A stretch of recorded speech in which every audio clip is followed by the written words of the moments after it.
ओम शांति and good morning. आज जो अव्यक्त मुरली है उसका साथ साथ मनन चिंतन भी चलता रहता है और मंथन के साथ जहाँ जहाँ पॉइंट होगा उसका एक्सप्लेनेशन होगा। तो आज की अव्यक्त मुरली जो है 19/11/2023 की है और रिवाइज्ड कोर्स की मुरली है 3 अप्रैल 1996। तो अव्यक्त मुरली का टॉपिक है सेवाओं के साथ साथ बेहद की वैराग्य वृत्ति द्वारा पुराने व व्यर्थ संस्कारों से मुक्त बनो। तो आज की अव्यक्त मुरली का मेन टॉपिक हो गया पुराने व व्यर्थ संस्कारों से मुक्त होने की विधि बाबा बताना चाहते हैं थ्रू दिस मुरली। इस मुरली से पुराने और व्यर्थ संस्कारों से मुक्त होने की जो विधि है वो है सेवाओं के साथ साथ बेहद की वैराग्य वृत्ति। बेहद की वैराग्य वृत्ति के द्वारा हमने अपने पुराने और व्यर्थ संस्कारों से मुक्त होना है, उनसे हमने फ्रीडम लेनी है। तो कैसे हम फ्री होंगे? तो इस मुरली में जो मेन है बेहद की वैराग्य वृत्ति। तो बेहद की वैराग्य वृत्ति के जो पॉइंट्स निकालने हैं वो साथ साथ जहां पर पर्टिकुलरली फोकस होगा वहां से निकाले जाएंगे। तो बड़े ही ध्यान से सुनना है क्योंकि व्यर्थ संस्कार और जो हमारे पुराने संस्कार हैं बॉडी कॉन्शियसनेस के, उसको समाप्त करना है। सोल कॉन्शियसनेस के जो संस्कार अनादि में थे और आदि में थे उनको वापस लाना है। ये हमारी एक्चुअली रिटर्न जर्नी है। हम जहां से ब्राह्मण आत्माएं देव आत्माएं बनी थी उन देव आत्माओं वाले देवी संस्कारों को हमने वापस लाना है उनको, क्योंकि उन देवी संस्कारों की जगह पर हम बॉडी कॉन्शियस हो गए। As a result soul consciousness हमारी समाप्त हो गई, हमने उल्टा चलना शुरू कर दिया और जिसके कारण पिछले जो 63 जन्मों के संस्कार हैं उनमें कैसे कैसे बदलाव आया और वो जो हम पर हावी रहते हैं, डोमिनेट करते हैं, हमारे मन पर डोमिनेट करते रहते हैं, उन संस्कारों को, पुराने संस्कारों और व्यर्थ संस्कारों को मुक्त करने के लिए हमें सेवाओं के साथ साथ बेहद की वैराग्य वृत्ति का सहारा लेना है। क्योंकि पुराने और व्यर्थ संस्कार बॉडी कॉन्शियसनेस के जो हैं देह अभिमान के हैं, क्योंकि देह अभिमान ही सबसे बड़ा विकार है। बॉडी कॉन्शियसनेस के संस्कार जो अपवित्रता है, बाबा ने स्वयं इसको कहा हुआ है कि व्यर्थ संस्कार भी अपवित्रता है। इस अपवित्रता को समाप्त कर पवित्रता में सोल कॉन्शियसनेस में हमने जाना है, डायमंड बनना है। डायमंड अर्थात सोल कॉन्शियसनेस। तो कैसे ये मुरली शुरू होती है? आज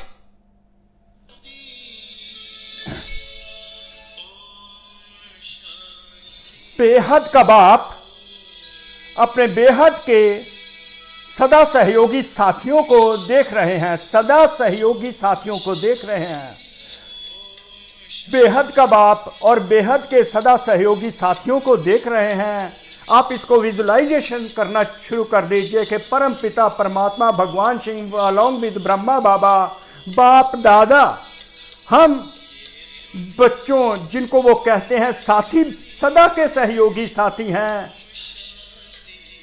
उनको बाबा देख रहे हैं। ये विजुलाइजेशन कीजिए कि स्वयं परम पिता परमात्मा बाप दादा ब्रह्मा दोनों हमारी तरफ देख रहे हैं, मुझ आत्मा की तरफ देख रहे हैं। कितना बड़ा भाग्य है, स्वयं परमपिता परमात्मा मुझ आत्मा की तरफ देख रहे हैं। चारों ओर के सदा सहयोगी बच्चे, सदा बाप के दिल पर दिल तख्त नशीन, निराकार बाप को अपना अकाल तख्त भी नहीं, लेकिन तुम बच्चों को कितने तख्त हैं। चारों ओर के सदा सहयोगी बच्चे, सदा बाप के दिल पर तख्त नशीन, निराकार बाप को अपना तख्त भी नहीं है, लेकिन तुम बच्चों को कितने तख्त बाबा ने वरदान के रूप में दिए हुए हैं दिल तख्त नशीन। बाबा के दिल तख्त नशीन बच्चों को बाबा सदा और सहयोगी दिल तख्त नशीन बच्चों को देख रहे हैं। तो बाप दादा दिल तख्त नशीन बच्चों को देखकर सदा हर्षित रहते हैं। तो बाप दादा दिल तख्त नशीन बच्चों को देखकर सदा हर्षित रहते हैं। उधर से परमपिता परमात्मा भगवान ब्रह्मा बाबा शिव भगवान दोनों बाप दादा के रूप में देख देख कर हमको सदा ही हर्षित रहते हैं। तो हम आत्माओं पर बाबा के हर्षित मुक्ता की वाइब्रेशंस आती रहती हैं, जिससे हम आत्माएं भी सदा ही हर्षित रहती हैं। तो हमें हर समय ये अनुभव करते रहने चाहिए कि हम बाप दादा के दिल तक नशीन आत्माएं बाप दादा देख देख कर हर्षित होते हैं। ये सदा स्मृति रहे तो हमारा चेहरा भी देवताओं जैसा हर्षित ही रहे। वह मेरे तख्त नशीन बच्चे, वह मेरे दिल तख्त नशीन बच्चे। तो बाबा कैसे अपने बच्चों को हर्षित करते हैं कि मैं तो देख देख कर हर्षित होता हूँ, और कहते हैं वह मेरे तख्त नशीन बच्चे। बच्चे बाप को देखकर खुश होते हैं, बाप बच्चों को देखकर खुश होते हैं। लेकिन बाप दादा कितने बच्चों को देखकर खुश होते हैं? क्योंकि हर एक बच्चा विशेष आत्मा है। देखो कैसी बात है, परमात्मा हर बच्चे को विशेष आत्मा के रूप में देखते हैं। यहाँ पर लर्निंग पॉइंट ये हो गया कि हमें भी अपने ब्राह्मण आत्माओं को, इवन आउटसाइड जो आत्माएं हैं, आउट ऑफ द ब्राह्मण आत्माएं हैं, उनको भी विशेष आत्माओं के रूप में ही देखना है, ताकि हर आत्मा में हमें विशेषता देखनी है। अगर हम आत्माएं भी हर आत्मा में विशेषता देखती हैं, सोल कॉन्शियसनेस के हिसाब से देखते हैं, आत्मिक स्वरूप के रूप में देखती हैं, तो हम भी विशेष आत्माएं बन जाते हैं। चाहे लास्ट नंबर भी है, लेकिन फिर भी लास्ट होते भी विशेष कोटों में कोई में कोई की लिस्ट में है। इसलिए एक एक बच्चे को देख बाप को ज्यादा खुशी है, वह आपको खुशी है। बाबा क्वेश्चन करते हैं, इतने मेरे बच्चे हैं, इतने बच्चों को देखकर ज्यादा खुशी मुझे होती है कि आप आत्माओं को होती है? बच्चों ने जवाब दिया, दोनों को होती है। बाप को कितने बच्चे हैं? जितने बच्चे उतनी खुशी, और आपको सिर्फ डबल खुशी है बस। बाबा कैसे कंपेयर करते हैं, मेरे इतने बच्चे हैं तो नेचुरली मेरी खुशी ज़्यादा होगी। तो आपको सिर्फ डबल खुशी है। एक स्वयं बाप दादा को देखकर हर्षित होते हैं, स्वयं परिवार को देखकर खुशी होती है, पर मेरे इतने बच्चे हैं तो मेरे को खुशी ज़्यादा होती है। आपको परिवार की भी खुशी है, लेकिन बाप की खुशी सदा काल की है, और आपकी खुशी सदा काल है या कभी नीचे ऊपर होती है। बाप की खुशी में परमपिता परमात्मा भगवान शिव जो एवर प्योर है, उसकी खुशी में कोई फ्लक्चुएशन नहीं आती। तो बाबा कहते क्या तुम्हारी खुशी में कोई फ्लक्चुएशन आती है? ऊपर नीचे होती रहती है? क्वेश्चन है। बाप दादा समझते हैं कि ब्राह्मण जीवन का श्वास खुशी है। अंडरलाइन, ब्राह्मण जीवन का श्वास खुशी है। खुशी नहीं तो ब्राह्मण जीवन नहीं, और अविनाशी खुशी कभी कभी वाली नहीं, परसेंटेज वाली नहीं। खुशी तो खुशी है। आज 50% खुशी है, कल 100% है, तो जीवन का श्वास नीचे ऊपर है ना। तो बाबा कहते हैं जो ब्राह्मण है उसका जो श्वास है वही उसकी खुशी है। ये डिफाइन किया है बाबा ने। अगर हमारे चेहरे पर खुशी नहीं है तो हम ब्राह्मण आत्माएं नहीं हैं। ब्राह्मण आत्मा वही होती है जिसके जीवन का श्वास खुशी है, जो सदा ही खुश रहती है, क्योंकि खुश नसीब आत्माओं का हमें टाइटल परमात्मा ने दिया हुआ है। उसमें कोई परसेंटेज की बात नहीं। तो बाप दादा ने पहले भी कहा कि शरीर चला जाए लेकिन खुशी नहीं जाए। इस प्रकार परमात्मा हमारी खुशी मेंटेन करना चाहते हैं, तो स्मृति दिला दिलाकर हमको हमारे ब्राह्मण जीवन का श्वास खुशी बनाते हैं। तो ये पाठ सदा पक्का या थोड़ा थोड़ा कच्चा है, सदा अंडरलाइन है। कभी कभी वाले क्या होंगे? सदा खुशी में रहने वाले पास विद ऑनर, और सदा खुशी में रहने वाले पास विद ऑनर, और कभी कभी खुशी में रहने वालों को धर्मराज पुरी पास करनी पड़ेगी। जो सदा खुशी में रहते हैं परमात्मा उनको टाइटल दे देते हैं पास विद ऑनर। जो कभी कभी खुशी होती है जिनको, उनको धर्मराजपुरी में अपीयर होना पड़ेगा। तो पास विद ऑनर की डेफिनेशन है सदा खुशी में रहना। मैं आत्मा पास विद ऑनर हूं, अर्थात मैं सदा खुश आत्मा हूं। अगर खुशी में कुछ फ्लक्चुएशन आती है तो धर्मराजपुरी में बच्चों को अपीयर होना होगा। तो धर्मराजपुरी में से हमें बचना है, सदा हर्षित मुख रहना है। पास विद ऑनर वाले 1 सेकंड में बाप के साथ जाएंगे। वेरी इजी डेफिनेशन, इजली बाबा ने डिफाइन कर दिया कि जो पास विद ऑनर वाले हैं अर्थात सदा खुश रहने वाले बच्चे हैं, वो इजली ही मेरे साथ जाएंगे, रुकेंगे नहीं। धर्मराजपुरी में उनको अपीयर नहीं होना पड़ेगा। तो आप सब कौन हो? सदा ब्राह्मण जीवन वाली आत्माएं हो ना? सदा चलने वाले या रुकने वाले, साथ चलने वाले, ऐसा चार्ट है क्या? क्योंकि विशेष डायमंड जुबली के वर्ष में बाप दादा की हर एक बच्चे के प्रति शुभ आशा है। वह तो जानते हैं ना बाबा की शुभ आशा की हर बच्चा पास विद ऑनर हो और सदा खुश रहे और बड़े ही सहज मेरे साथ स्वीट होम में जाए और उसके बाद स्वीट देवी संप्रदाय में आए। तो बाप दादा ने सभी बच्चों का चार्ट देखा। उसमें क्या देखा कि वर्तमान समय के प्रमाण एक बात का विशेष और अटेंशन चाहिए। जैसे सेवा में बहुत उमंग उत्साह से आगे बढ़ रहे हैं और डायमंड जुबली में विशेष सेवा का उमंग उत्साह है, इसमें पास हो। देखो सेवा में उमंग उत्साह के साथ जो सेवा होती है उसमें बाबा कहते तुम पास हो। बाबा कहां पर पास करना चाहते हैं? पास विद ऑनर। सदा खुशी कब होती है? पास विद ऑनर होते हैं। आगे बाबा ने एक्सटेंड किया है, हर एक यथाशक्ति सेवा कर रहे हैं और करते रहेंगे। लेकिन अब विशेष क्या चाहिए? समय समीप है, तो समय की समीपता के अनुसार कौन सी लहर होनी चाहिए? आगे से जवाब मिला वैराग्य की। कौन सा वैराग्य? हद का या बेहद का? जितना सेवा का उमंग है उतना समय की आवश्यकता प्रमाण स्वयं स्थिति में बेहद का वैराग्य कहां तक है? क्योंकि आपके सेवा की सफलता है जल्दी से जल्दी प्रजा तैयार हो, इसलिए सेवा करते हो ना। तो जब आप निमित्त आत्माओं में बेहद के वैराग्य की वृत्ति नहीं है तो अन्य आत्माओं में भी बेहद के वैराग्य की वृत्ति नहीं आ सकती। Double underline. जो अपने आप को बच्चे निमित्त आत्माएं समझते हैं, जो बाबा की बनाई हुई निमित्त आत्माएं हैं, उनको डायरेक्ट बाबा ने एडवाइस किया, श्रीमत दी है, जब तक आप निमित्त आत्माओं में बेहद की वैराग्य वृत्ति नहीं है तो अन्य आत्माओं में भी वैराग्य वृत्ति नहीं आ सकती। जब तक आप निमित्त आत्माओं में बेहद की वैराग्य वृत्ति नहीं है तो अन्य आत्माओं में भी वैराग्य वृत्ति नहीं आ सकती। और जब तक वैराग्य वृत्ति नहीं होगी तो जो चाहते हो कि बाप का परिचय सबको मिले वह नहीं मिल सकता।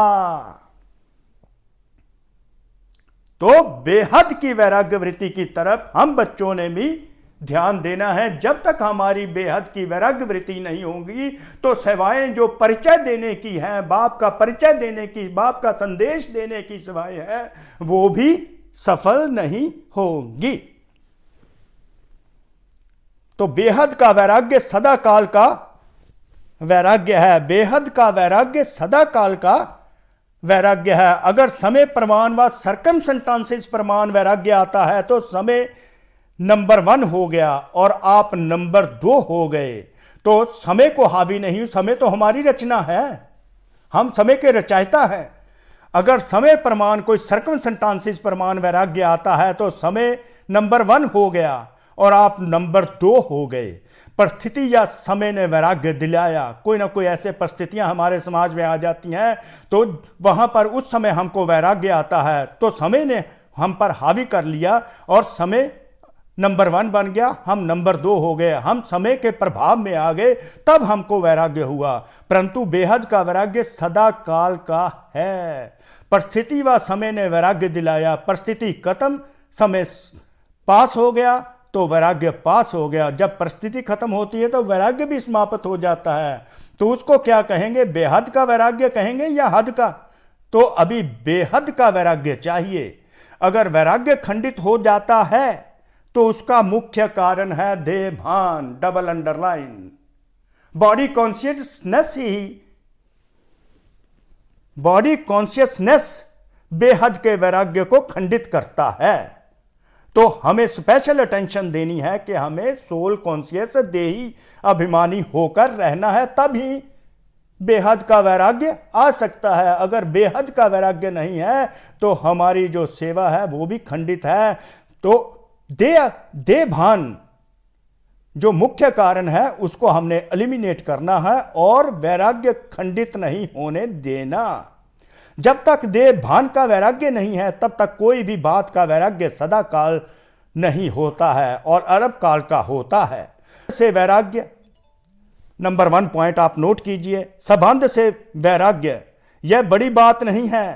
तो इस देह भान से हमें वैराग करना है, संबंधों से वैराग करना है। चाहे संबंध से वैराग्य बड़ी बात नहीं, वह तो दुनिया में कईयों को दिल से वैराग्य आता है, लेकिन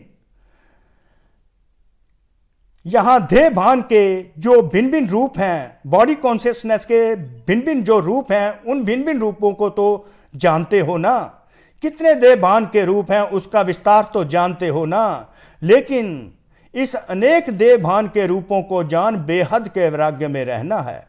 तो इस बॉडी कॉन्शियसनेस के जो जो रूप में माया आती है उसको समाप्त कर हमें बेहद के वैराग्य में रहना है, अर्थात देही अभिमानी होकर रहना है। बॉडी कॉन्शियसनेस से सोल कॉन्शियसनेस की तरफ हमें जाना है, तब हम बेहद के वैराग्य को प्राप्त करेंगे और व्यर्थ संस्कारों से, पुराने स्वभाव संस्कार से मुक्त होंगे। आगे है, देहभान देही अभिमानी में बदल जाए। ऐसा देहभान एक नेचुरल हो गया है। देह बॉडी कॉन्शियसनेस इस समय हमारी नेचुरल है और देही अभिमानी नेचुरल हो जाए, क्योंकि हर एक बात में पहला शब्द देह ही आता है। तो देह के कारण ही सारे देह अभिमान, देह के कारण ही सारे जो है अड़चन आती है, जिसके कारण हमारे पुराने और व्यर्थ संस्कार चलते रहते हैं। जैसे देहभान एक नेचुरल हो गया, ऐसे देही अभिमानी नेचुरल हो जाए, क्योंकि हर एक बात में शब्द देह ही आता है। चाहे संबंध है तो भी देह का ही संबंध है, पदार्थ है तो देह के पदार्थ हैं, तो मूल आधार देहभान है। जब तक किसी भी रूप में देहभान है तो वैराग्य वृत्ति नहीं हो सकती। अंडरलाइन, जब तक बॉडी कॉन्शियसनेस है तो वैराग्य वृत्ति हो नहीं सकती। तो हमें बॉडी कॉन्शियसनेस को नेट करके पर हमें नेचुरल सोल कॉन्शियस स्थिति में रहना है, तभी बेहद की वैराग्य वृत्ति आएगी। अर्थात नेचुरल सोल कॉन्शियसनेस बेहद की वैराग्य वृत्ति है, जिसके आधार पर हम व्यर्थ संस्कारों और पुराने संस्कारों को एलिमिनेट कर देते हैं।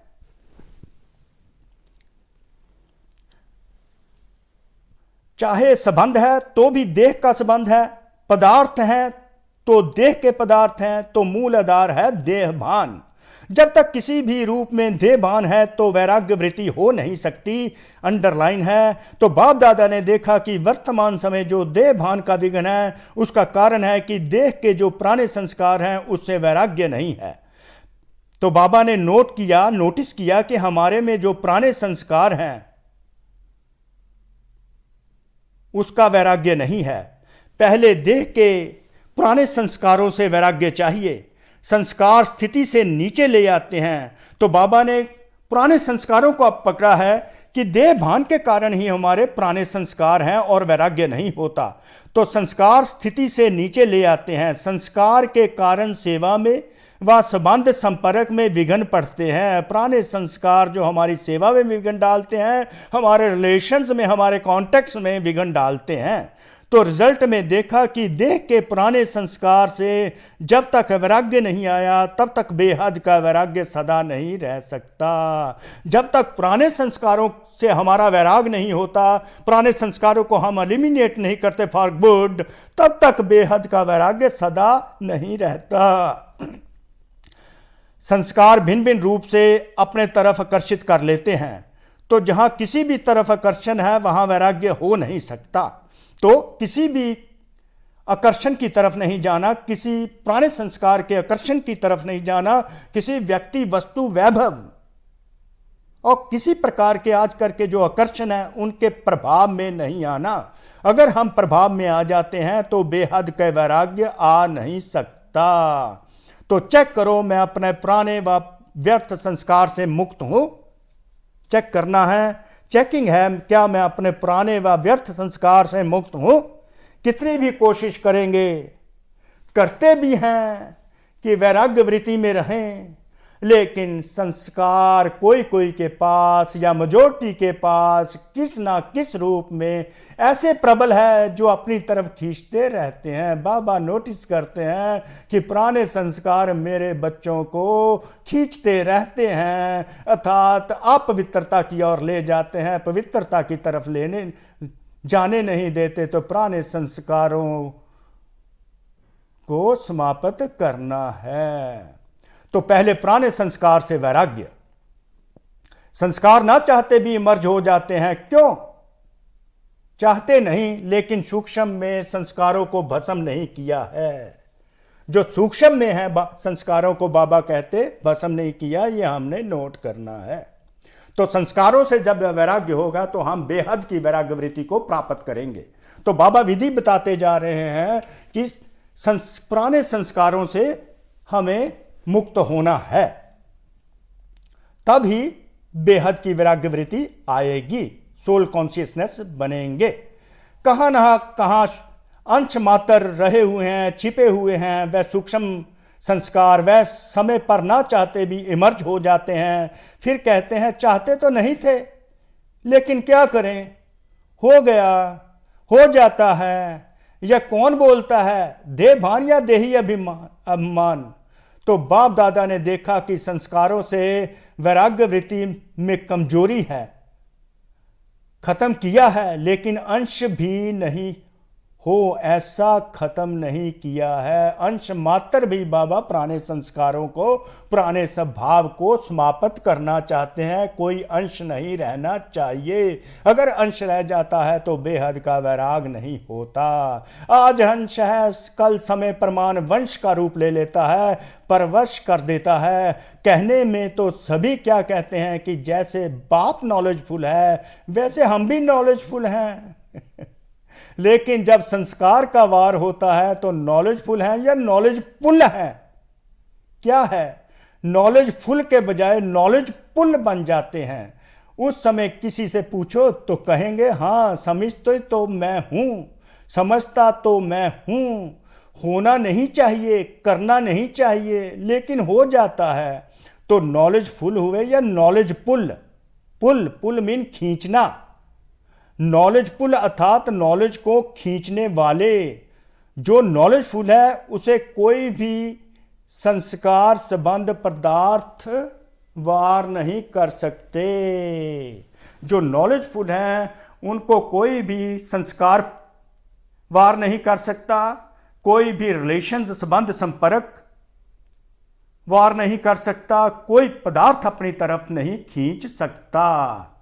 तो नॉलेजफुल नहीं बनना, नॉलेजफुल बनना है, जो ऑटोमेटिकली अंश भी समाप्त पुराने संस्कारों के हो जाए, ताकि वो अंश वंश का रूप ना ले जाएं। तो डायमंड जुबली मना रहे हो। डायमंड जुबली का अर्थ है डायमंड बनना। डायमंड बनना अर्थात आत्मा बनना, आत्मा आत्मिक स्वरूप में सदा रहना। डायमंड बनना अर्थात बेहद के वैरागी बनना। देही अभिमानी बनने को ही बाबा ने बेहद के वैरागी बना दिया। जितना सेवा का उमंग है उतना बेहद की वैराग्य वृत्ति का टेंशन नहीं है। इसमें अलबेलापन है, चलता है, होता है, हो जाएगा, समय आएगा तो ठीक हो जाएगा। तो समय आपका शिक्षक है या बाबा शिक्षक है? बाबा जो समय हम पर हावी हो जाता है उसको एलिमिनेट करना चाहते हैं, समय का शिक्षक हमको बनाना चाहते हैं। ये नहीं कि समय हमारा टीचर बन जाए। कौन है? अगर समय पर परिवर्तन करेंगे तो आपका शिक्षक तो समय हो गया, आपकी रचना आपका शिक्षक हो, आप समय के रचयिता हो तो वो आपका टीचर बन जाए। ये कैसे ठीक हो सकता है? तो जब ऐसी परिस्थिति आती है तो क्या करते हो? समय पर ठीक कर लूंगी, हो जाएगा। बाप को भी दिलासा देते हैं, फिक्र नहीं करो, हो जाएगा, समय पर बिल्कुल आगे बढ़ जाएंगे। तो समय को शिक्षक बनाना ये आप मास्टर रचयिता के लिए शोभता नहीं है। अच्छा लगता है क्या? नहीं, समय रचना है, आप मास्टर रचयिता हो, बाबा स्मृति दिला रहे हैं। तो समय आपको नहीं चलाए, आप समय को चलाओ। तो रचना मास्टर रचयिता का शिक्षक बने, ये मास्टर रचयिता को शोभा नहीं देता। तो अभी तो बाप दादा ने समय दिया है, उसमें वैराग्य वृत्ति को इमर्ज करो, क्योंकि सेवा की खींचातानी में वैराग्य वृत्ति खत्म हो जाती है। सेवा की खींचातानी में वैराग्य वृत्ति खत्म हो जाती है। अंडरलाइन। वैसे सेवा में खुशी भी मिलती है, शक्ति भी मिलती है और प्रत्यक्ष फल भी मिलता है, लेकिन बेहद का वैराग्य खत्म भी सेवा में ही होता है। बेहद का वैराग्य खत्म भी सेवा में ही होता है। कैसे सेवा वार करती है। इसलिए अब अपने अंदर इस वैराग्य वृत्ति को जगाओ, वैराग्य वृत्ति को जगाओ, सोल कॉन्शियसनेस स्थिति को जगाओ, देही अभिमानी स्थिति को जगाओ, जिसको बेहद वैराग्य वृत्ति कहते हैं। कलब पहले भी बने थे तो आप ही थे और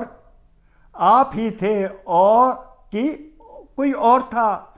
आप ही हैं ना, सिर्फ मर्ज हैं। उसको इमर्ज करो, मतलब सोल कॉन्शियसनेस बेहद के वैराग्य को इमर्ज करो। जैसे सेवा के प्लान को प्रैक्टिकल में इमर्ज करते हो तब सफलता मिलती है ना, ऐसे अभी बेहद के वैराग्य वृत्ति को इमर्ज करो। चाहे कितनी भी साधन प्राप्त हैं, और साधन तो आपको दिन प्रतिदिन ज़्यादा ही मिलने हैं, लेकिन बेहद के वैराग्य वृत्ति की साधना मर्ज नहीं हो, इमर्ज हो। साधन और साधना का बैलेंस, क्योंकि आगे चलकर प्रकृति आपकी दासी होगी, सत्कार मिलेगा, सम्मान मिलेगा, लेकिन सबको छूते बेहद की वैराग्य वृत्ति कम नहीं होनी चाहिए। तो बेहद के वैराग्य वृत्ति का वायुमंडल स्वयं में अनुभव करते हो कि सेवा में बिजी हो गए हो। बेहद की वैराग्य वृत्ति का वायुमंडल अनुभव करना है, ये नहीं कि सेवा में ही बिजी हो जाओ और बेहद की वैराग्य वृत्ति जो बनानी है वो समाप्त हो जाए। जैसे दुनिया वालों को सेवा प्रभाव दिखाई देता है, जैसे दुनिया वालों को सेवा का प्रभाव दिखाई देता है ना, ऐसे बेहद के वैराग्य वृत्ति का प्रभाव भी दुनिया वालों को दिखाई दे और बच्चों को भी अनुभव हो। आदि में आप सभी की स्थिति क्या थी? पाकिस्तान में जब थे सेवा नहीं थी, साधन थे, लेकिन बेहद के वैराग्य वृत्ति के वायुमंडल ने सेवा को बढ़ाया। तो जो भी डायमंड जुबली वाले हैं उन्होंने आदि संस्कार हैं, अब इमर्ज हो जाएं। जो आदि संस्कार थे डायमंड जुबली वाले, उनको बाबा कहते हैं इमर्ज करो। हमें भी, चाहे हम आदि में नहीं आए, उस समय आदि में 84 बर्थ लिए, तो वो बेहद के संस्कार जो बाबा ने हमको बताए हैं, सोल कॉन्शियसनेस स्थिति को, निराकारी, निर्विकारी, निरहंकारी स्थिति को बाबा कहते हैं इमर्ज करो। वो मर्ज हो गए हैं। अब फिर से इस वृत्ति को इमर्ज करो, बेहद सोल कॉन्शियसनेस एटीट्यूड को इमर्ज करो। आदि रत्नों के बेहद के वैराग्य वृत्ति ने स्थापना की। अभी नई दुनिया की स्थापना के लिए फिर से वही वृत्ति, वही वायुमंडल इमर्ज करो। जो आदि में सतयुगी सृष्टि का वायुमंडल है। बाबा कहते वो इमर्ज करो, वो है निराकारी स्थिति, निर्विकारी स्थिति और निरहंकारी स्थिति।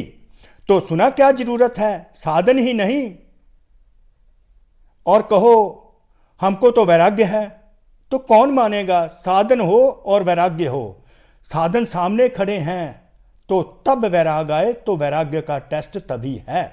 पहले के साधन और अभी के साधनों में कितना अंतर है।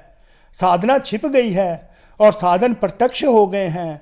अच्छा है साधन बड़े दिल से यूज करो, क्योंकि साधन आपके लिए ही हैं, क्योंकि साधना को मर्ज नहीं करो। लेकिन साधना को इमर्ज, साधन होते हुए भी साधना को मर्ज नहीं करना है, भूलना नहीं है। बैलेंस पूरा होना चाहिए। जैसे दुनिया वालों को कहते हैं कि कमल पुष्प समान बनो, तो साधन होते हुए कमल पुष्प समान साधनों का इफेक्ट ना हो। साधना भूले नहीं, साधन बुरे नहीं, साधन तो आपके कर्म और योग का फल है, लेकिन वृत्ति की बात है। ऐसे तो नहीं कि साधन के प्रवृत्ति में साधनों के वश फंस तो नहीं जाते। कमल पुष्प न्यारे और बाप के प्यारे, यूज करते हुए उन्हों के प्रभाव में नहीं आए। साधन आपको प्रभावित ना कर जाएं, उनसे न्यारे रहकर बाप के प्यारे बनना है, तब कमल पुष्प समान स्थिति बनती है। साधन बेहद की वैराग्य वृत्ति को मर्ज नहीं करें। अभी विषव अति में जा रही है, तो अभी आवश्यकता है सच्चे वैराग्य वृत्ति की, और वह वायुमंडल बनाने वाले आप हो, पहले स्वयं में फिर विषम में। तो डायमंड जुबली वाले क्या करेंगे, लहर फैलाएंगे ना। आप लोग तो अनुभवी हैं, शुरू का अनुभव है ना। सब कुछ था, देसी घी खाओ, जितना मर्जी खाओ, फिर भी बिहार की वैराग्य वृत्ति थी। तो वो वैराग्य वृत्ति इमर्ज करनी है। बाबा बच्चों पर रिस्पॉन्सिबिलिटी कास्ट कर रहे हैं कि उसको इमर्ज करो। दुनिया वाले तो देसी घी खाते हैं, लेकिन आप तो पीते थे। घी की नदियां देखी। तो डायमंड जुबली वालों को विशेष काम करना है। आपस में इकट्ठे होते हो तो रूह रिहान करना है। जैसे सेवा की मीटिंग करते हो, वैसे इसकी मीटिंग करो। जो बाप दादा कहते हैं, चाहते हैं सेकंड में आशरीरी हो जाओ। उसका फाउंडेशन ये बेहद की वैराग्य वृत्ति है।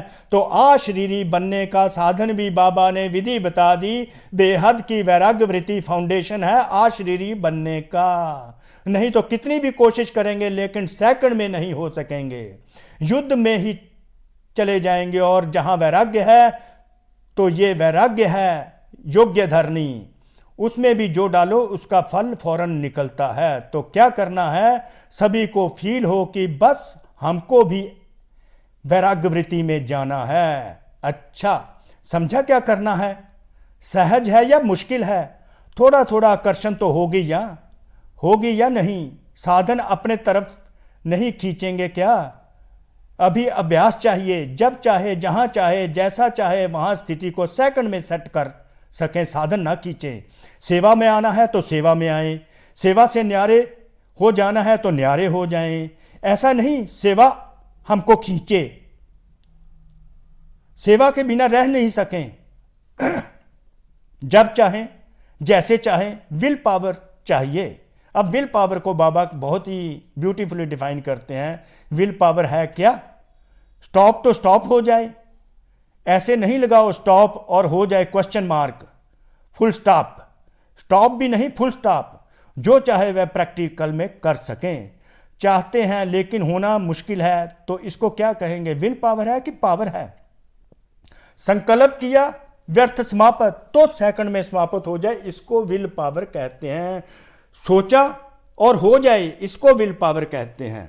बाप दादा ने सुनाया ना कि कई बच्चे हैं कहते हैं हम योग में बैठते हैं, लेकिन योग के बजाय युद्ध में होते हैं। योग में बैठते हैं, लेकिन योग के बजाय युद्ध चलता है।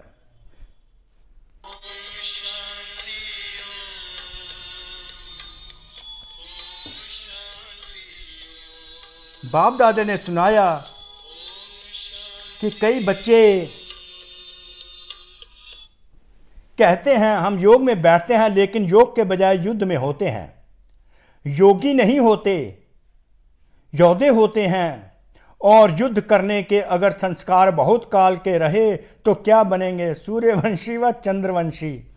सोचा और हुआ, सोचा और हुआ, योग लगाना है, सोचा और योग लग गया। सोचना और होना सेकंड का काम है, इसको कहते हैं विल पावर। सोचा और सेकंड में हो जाए उसको विल पावर कहते हैं। विल पावर की डेफिनेशन सोचा और हुआ इमीडिएटली।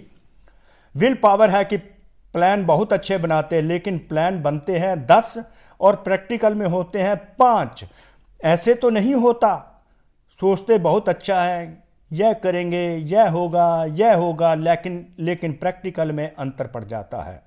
तो अभी ऐसी विल पावर हो, संकल्प किया और कर्म में प्रैक्टिकल में हुआ पड़ा है, ऐसे अनुभव हो। नहीं तो देखा जाता है अमृत वेले जब बाप से रूह रिहान करते हैं, बहुत अच्छी अच्छी बातें बाबा से करते हैं, यह करेंगे, और जब रात होती है तो क्या रिजल्ट होती है, बाप को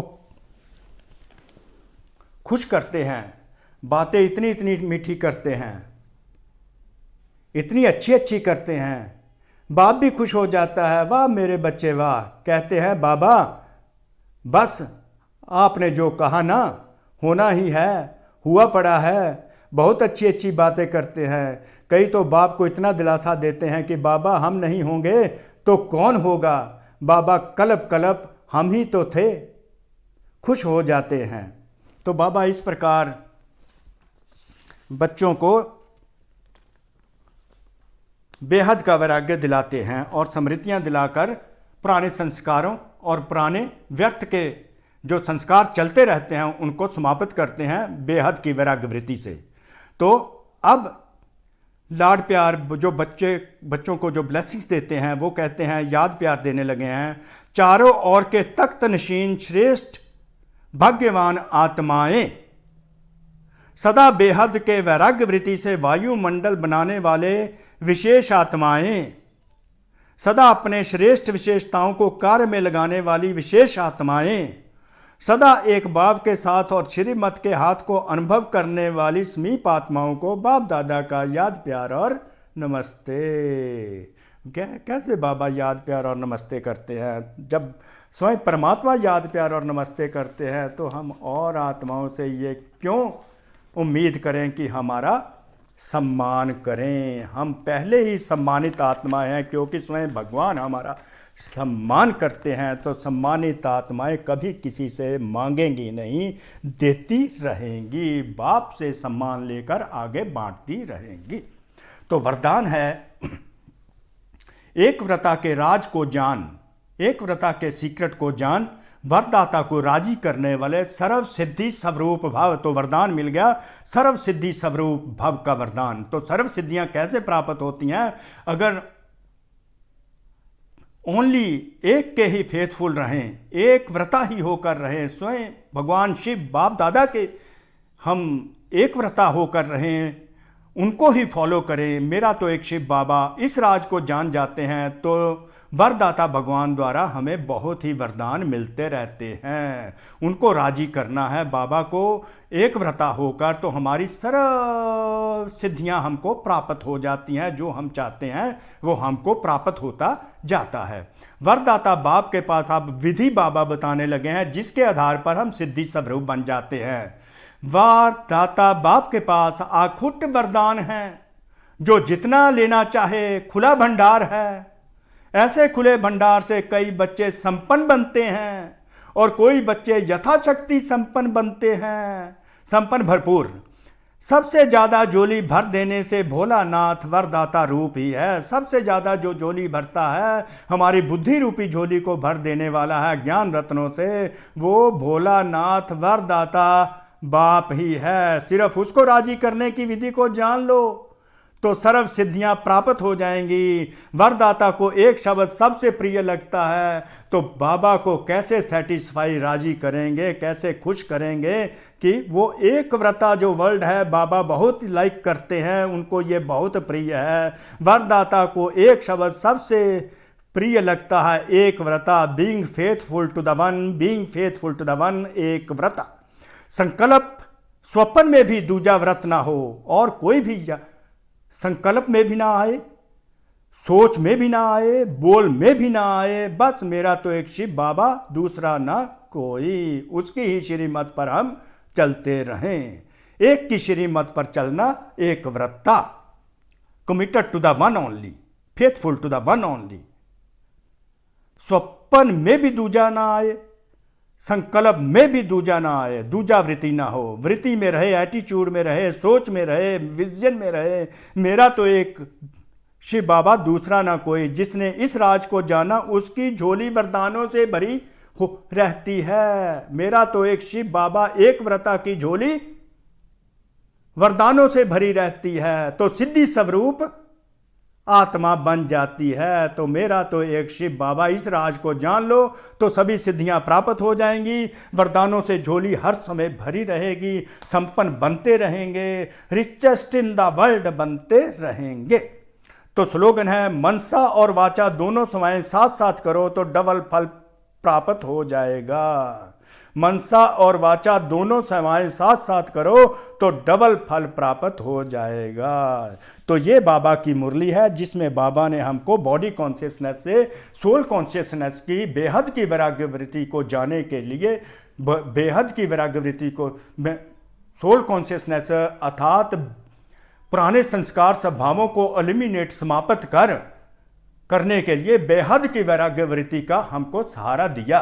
बेहद की वैराग्य वृत्ति है तो सेवाएं सफल है, बेहद की वैराग्य वृत्ति है तो सोल कॉन्शियसनेस स्थिति है जो हमारी आदि में बनती है। तो हमें पुराने संस्कार स्वभावों को समाप्त करने के लिए हमें देही अभिमानी स्थिति में हर समय रहना है। सोल कॉन्शियसनेस स्थिति में ही सोचना, बोलना और करना है। वही हमारी सतयुगी स्टेज है जो बाबा हमको बनाना चाहते हैं, देव आत्माएं बनाना चाहते हैं। शुक्रिया उस शिव बाबा का जिन्होंने निमित्त बनाकर ये कार्य करवाया, और आप आत्माओं का भी शुक्रिया जिन्होंने बड़े ध्यान से इस मुरली को सुना। तो इसको मनन चिंतन बार बार कीजिए तो पुराने और व्यर्थ संस्कारों को भस्म कीजिए। शुक्रिया, शुक्रिया, शुक्रिया, कोटि कोटि शुक्रिया उस शिव बाबा का।